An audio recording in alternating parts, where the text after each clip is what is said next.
Ciao a tutti! Ciao! Benvenuti in un nuovo video della 128 Corse.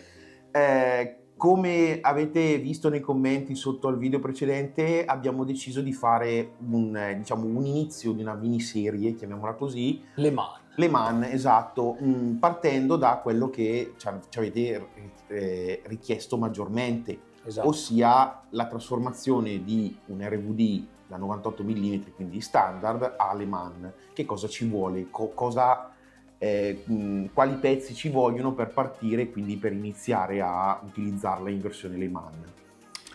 Perché prima di tutto è stata quella più gettonata. Esatto, però ce l'avete scritto anche in privato. Però prima di tutto iscrivetevi al canale, Esatto. che per noi è molto importante. Io sono intervenuto pensando che stesse finendo, invece mi ha fregato che stava andando avanti, visto? Sì. È stato un bel gioco. Detto questo, possiamo dirlo allora che dal 98 al 102 è un attimo? È un attimo, è veramente una cosa pazzesca. In un attimo dalla 98 mm arrivate alla 102, che è una Le Mans. In questo video volevamo spiegarvi quali sono i pezzi da acquistare per far sì che potete passare appunto da una mini ZRVD da 98 mm alla 102. Naturalmente questo riguarda principalmente la categoria box stock, quindi mantenere la macchina per so più di scatola possibile e trasformarla appunto in Le Mans. Esatto. Che cosa serve? Iniziamo dal primo pezzo.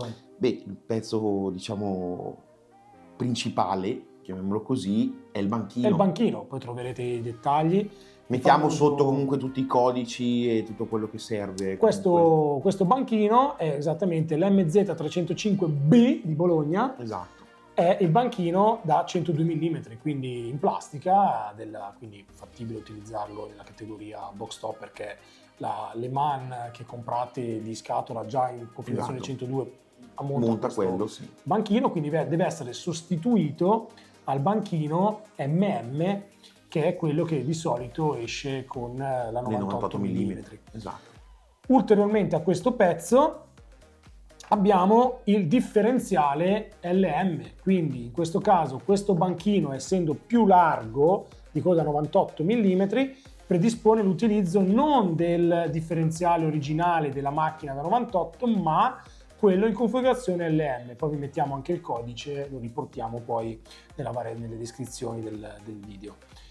Ulteriormente a questo abbiamo la carrozza, quindi col puntale 102, in questo caso noi abbiamo, lo sapete, la Mazda 787 B, oppure potete scegliere una Cyber, una Toyota e quello che tutte le carrozzerie 102, mi raccomando, controllate che sia 102 mm.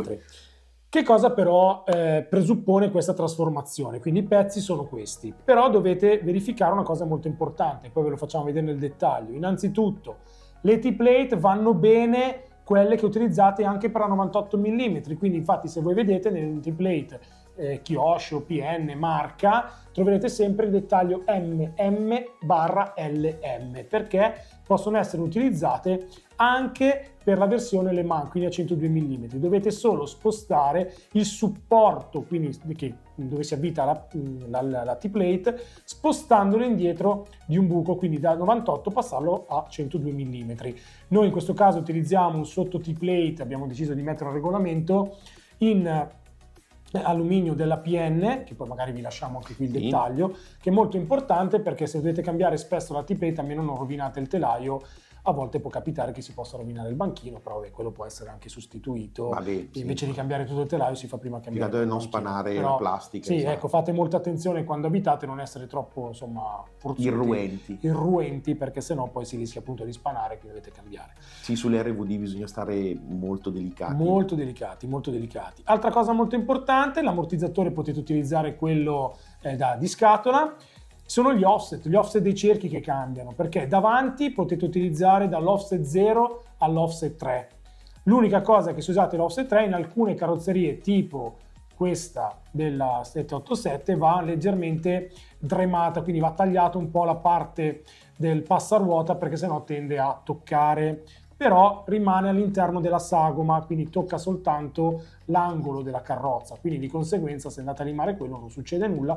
Potete usare l'osse 3 perché rimane perfettamente nella sagoma della carrozzeria. Con gomme tornite. Con gomme tornite sempre, mi raccomando, per noi le gomme devono essere tornite. Cioè per noi, quello che diciamo noi, è sottinteso che le gomme frontali sono tornite. Sì, noi siamo una vecchia scuola, cioè per noi la gomma deve essere tornita, e se no veramente, ma anche per la prestazione in pista, cioè è vero che ci sono i sidewall, le flange, quello che volete, però comunque la prestazione cambia, soprattutto anche con la flange e il sidewall quando la gomma si abbassa, quindi si può utilizzare la flange e il sidewall se volete, però dovete sempre tornire la gomma, è un consiglio che diamo perché la gomma tornita è nettamente più performante di una gomma non tornita. Detto questo, cosa succede invece nella parte retrostante? Siccome il differenziale è più lungo rispetto a quello tradizionale di 98 mm, cambiano gli offset dei cerchi. In poche parole, si parte da un offset 0 montato su questo differenziale che corrisponde a un offset 2 montato su un differenziale normale, mentre un offset 1 montato su questo differenziale corrisponde a un offset 3. Quindi vuol dire che voi potete montare offset 1 dietro e davanti 3. E questo è come se avesse una macchina con una configurazione 3-3. Dopodiché potete scegliere se avere un offset più stretto davanti e di conseguenza io vi consiglio di rimanere dietro al massimo all'offset 0, quindi con un offset 2, quindi davanti potete usare o il 3 o il 2 o l'1, per intenderci, queste sono un po' le configurazioni. Noi usiamo il cerchio da 20 mm, quindi tutti e due i cerchi sono da 20 mm, noi non usiamo quelli da 19, ma anche perché da regolamento in teoria vanno usati i cerchi da 20 mm e come sempre potete utilizzare il grasso nell'ammortizzatore, quindi un 30K, il motore non siamo qui a raccontarvelo perché è lo stesso, quindi sostituite, naturalmente cambiate i supporti motore mettendo quelli per il pignone 9 perché la configurazione è sempre 944. Quindi questo è un po' il passaggio da 1,98 a 102 in un attimo. Quindi possiamo dirvi molto rapido. E non andiamo oltre, abbiamo altre cose da dirvi in generale su una categoria con l'X-Speed, ma ve le diremo. Infatti questa macchina monta l'X-Speed, ma ve l'abbiamo detto, ma voi non l'avete sentito. Non spoileriamo niente, avremo tante cose appunto da dirvi presto. Speriamo che questo video sia stato di vostro gradimento perché appunto avete modo di capire come passare appunto dalla 98 alla 102. Esatto. Iscriveteci, supportateci. Mi raccomando, guardate anche il nostro profilo Patreon dove troverete dei contenuti in esclusiva solo per gli abbonati. E niente, possiamo salutare. Ciao Ne! Ciao ciao!